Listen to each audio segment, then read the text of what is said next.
चंदनपुर नाम के एक छोटे से गांव में एक गरीब सोमू नाम का लकड़हारा रहा करता था।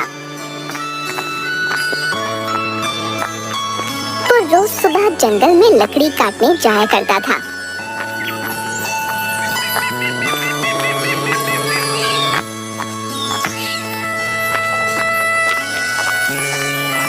एक दिन, अरे भाई आज तो सारी लकड़ियों को काट ही दूंगा।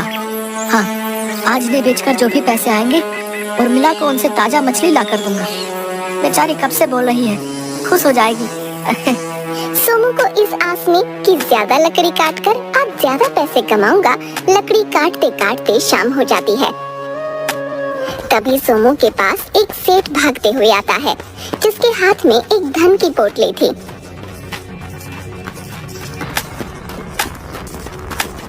अरे भाई मुझे जल्दी से कहीं छुपा दो, मेरे पीछे कुछ लुटेरे डाकू पड़े हैं भाई, जल्दी करो भाई।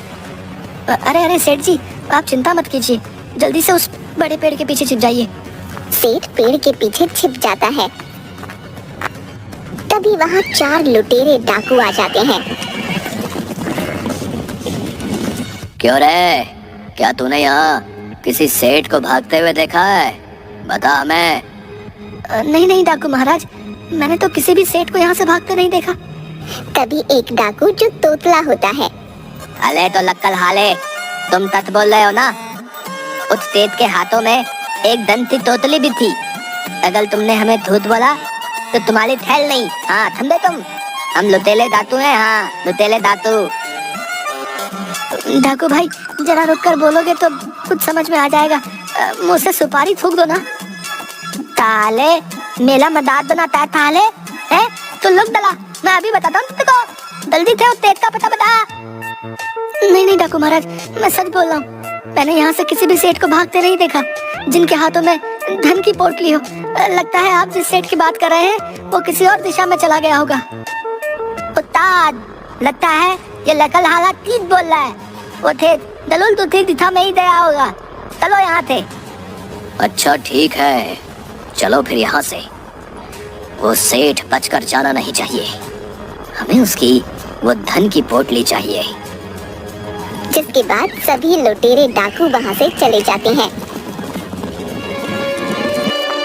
तभी सेठ पेड़ के पीछे से निकल कर आता है।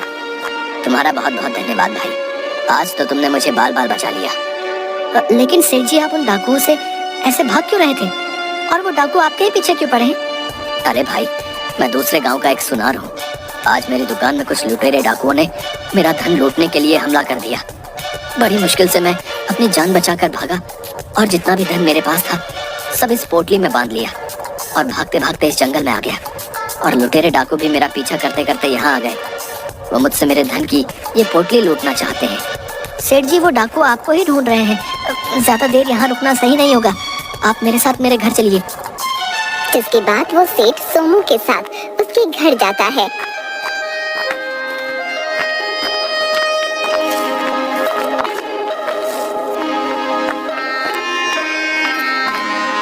तभी सोमू की पत्नी सोमू से, अजी आ गए आप? मैंने आपसे कहा था ना मुझे आज मच्छी ही खानी है। और ये क्या, आप किसे अपने साथ लाए हैं जी?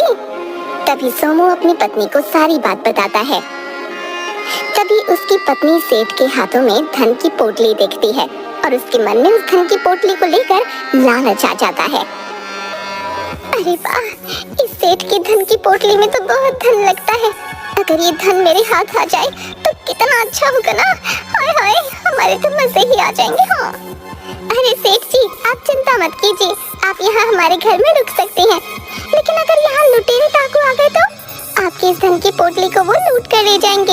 आप अपनी इस धन की पोटली को मुझे दे दीजिए, मैं इसे संभाल कर रख देती हूँ, न जाने कब यहाँ डाकू आ जाए। तभी सोमू अपनी पत्नी के मन के लालच को भांप लेता है। नहीं नहीं सेठ जी, आप एक काम कीजिए, मेरे घर में ही एक गड्ढा खोदकर उसमें ही अपनी ये धन की पोटली छुपा दीजिए। वो डाकू कभी नहीं जान पाएंगे आपने अपने धन की पोटली कहाँ छुपाई है। हाँ ठीक है भाई, अगर तुम कहते हो तो मैं अपनी इस धन की पोटली को तुम्हारे घर की जमीन में गड्ढा खोदकर छुपा देता हूँ।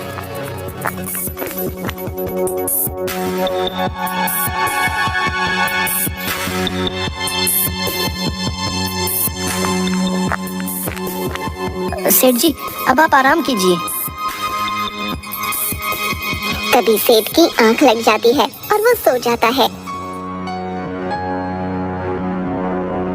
सोमू सेठ की धन की पोटली जिस जगह छुपाई थी वहाँ खड़ा रखवाली करने लगता है। अरे अगर डाकू आ गए तो सेठ के साथ साथ मैंने जो जमा पूंजी लकड़ी बेचकर वर्षों में जमा की है वो भी चली जाएगी। नहीं नहीं, मैं ये नहीं होने दे सकता।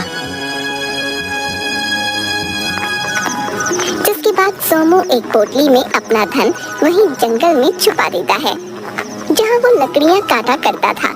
वहीं जमीन में गड्ढा खोदकर वो धन उसमें छुपा देता है और वापस अपने घर आ जाता है।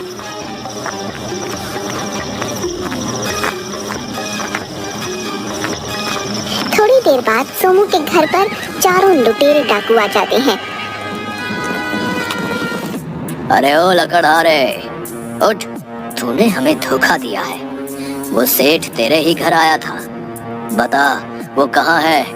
अब हम तुझे नहीं छोड़ेंगे। हाँ, लुटेरे डाकुओं का सरदार नाम है मेरा। अच्छे अच्छे की टाए टाए फिस कर देता हूँ और तू मुझसे ही होशियारी करने चला था। सोमू डाकुओं की ये बात सुनकर चौंक जाता है। अपने आसपास देखता है, उसे कहीं भी सेठ नजर नहीं आता। अरे वो सेठ जी कहाँ चले गए हैं? हे भगवान, लगता है वो सेठ जी भाग गए। अब ये लुटेरे डाकू मुझे नहीं छोड़ेंगे। अरे थलडाल, लगता है ये ऐसे नहीं बताएगा वो तेज कहाँ है। गांव के लोगों ने तेज को इसके थात ही देखा था। चलो तलकाल, इसे उठाकर अपने थात लिए चलो।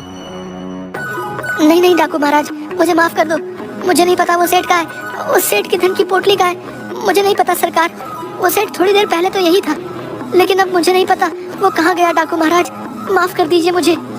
तभी सोमू की पत्नी वहाँ आती है और डाकुओं के उस्ताद से कहती है, नहीं नहीं, छोड़ दीजिए इन्हें। मेरे पति ने कुछ नहीं किया। मैं आपको बताती हूँ, आपको सेठ की धन की पोटली ही चाहिए ना? धन की पोटली यहाँ मेरे घर में जमीन के नीचे गड़ी दफन है। आप उस पोटली को ले जाइए, लेकिन मेरे पति को छोड़ दीजिए। अच्छा, तो तेज ने धन की पोटली यहाँ छुपाई है। उस्ताद, मैं बोलता हूँ, जल्दी से जमीन खोदकर निकाल लीजिए धन की पोटली। हाँ। हाँ, तुम लोग क्या देख रहे हो? जल्दी से जमीन खोदना चालू करो बे। तभी वो डाकू सोमू के घर में जमीन खोदने लगते हैं, लेकिन काफी देर तक उन्हें कोई भी धन की पोटली नहीं मिलती। अरे यहाँ तो कुछ भी नहीं है। आखिर कहाँ गई सेठ की धन की पोटली?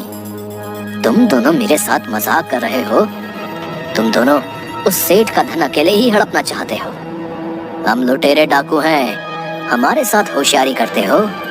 अरे तलकाल, ये दोनों पति पत्नी हमारे साथ मजाक के मूड में नजर आते हैं। इन्हें नहीं पता हम तो मामूली डाकू नहीं है, हम लुटेरे डाकू हैं। देखो तुम दोनों, सीधे सीधे बता दो कहाँ छुपा रखा है सेठ का धन, वरना तुम दोनों अपनी दांत से हाथ धो बैठोगे। हाँ। तभी वहाँ पर सेठ आ जाता है। सेठ को देखकर सोमू और उसकी पत्नी हैरान हो जाते हैं। अच्छा हुआ सेठ तुम ही यहाँ आ गए, वरना हमारे उस्ताद तुम्हें कहीं से भी ढूंढ निकालते। हाँ हाँ। डाकू महाराज, अब इन दोनों मासूम पति पत्नी को छोड़ दीजिए। इन्हें नहीं मालूम कि मैंने अपना धन कहाँ छुपाया है। जब सोमू की आंख लग गई थी तो मैं खुद ही उठकर अपने धन की रखवाली करने लगा और मैंने तुम्हें आता देख लिया था, इसलिए मैं अपने धन की पोटली उठाकर वहां से भाग गया। तुम चलो मेरे साथ डाकू महाराज, मैं आपको अपने धन की पोटली देता हूँ, लेकिन सोमू को छोड़ दो। जिसके बाद सेठ और सोमू उन चारों डाकुओं के साथ उसी जंगल में जाते हैं जहाँ सोमू लकड़ी काटा करता था।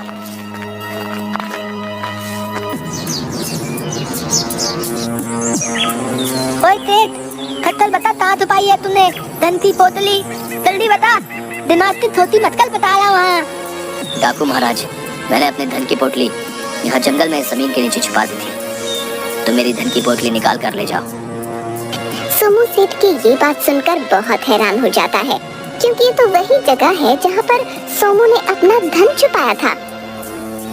अच्छा, हमसे होशियारी करता है। हम लुटेरे डाकू हैं। हाँ सेठ, अब देख, हम तेरा सारा धन ले जाएंगे। तभी डाकू जंगल में जमीन खोदकर वो धन की पोटली निकालते हैं। तभी सोमू ये देखकर हैरान हो जाता है, क्योंकि वो तो सोमू की ही धन की पोटली थी। हे भगवान, ये तो मेरी ही वर्षों की जमा पूंजी से जमा किया हुआ धन है, लेकिन सेठ इसे अपना धन क्यों बता रहा है? हे भगवान, अब मैं क्या करूंगा? इस सेठ ने तो मेरे साथ धोखा किया है। हाय हाय, अब तो मेरे पास कुछ भी नहीं बचेगा। अरे वाह वाह, हमें तो माल मिल गया। देखो तलकाल, ये रहा तेल का ताना। हाँ। अरे हाँ, चलो यहाँ से। इतना धन तो हमारे लिए पर्याप्त है। आखिरकार हमने सेठ का धन लूट ही लिया। हाँ। जिसके बाद वो डाकू वहाँ से सेठ के धन की पोटली लेकर चले जाते हैं।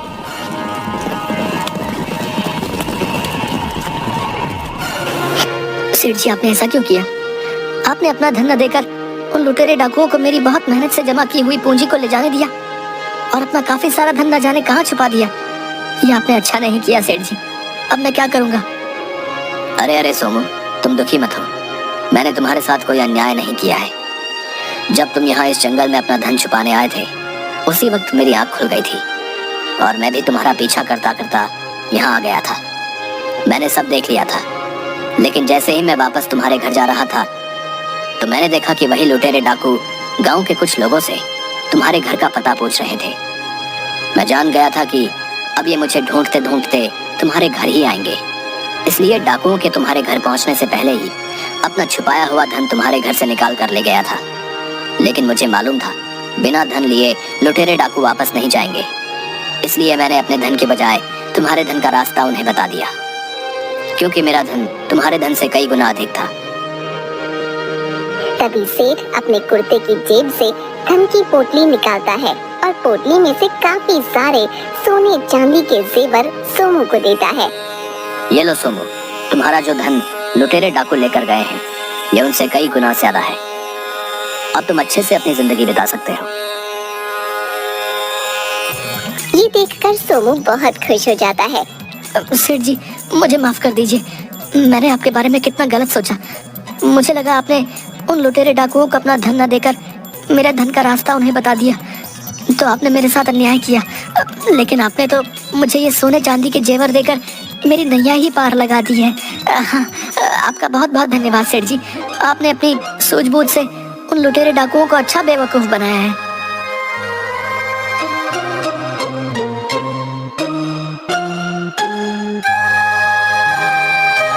इसके बाद सोमू अपनी पत्नी उर्मिला के साथ खुशी खुशी रहने लगता है।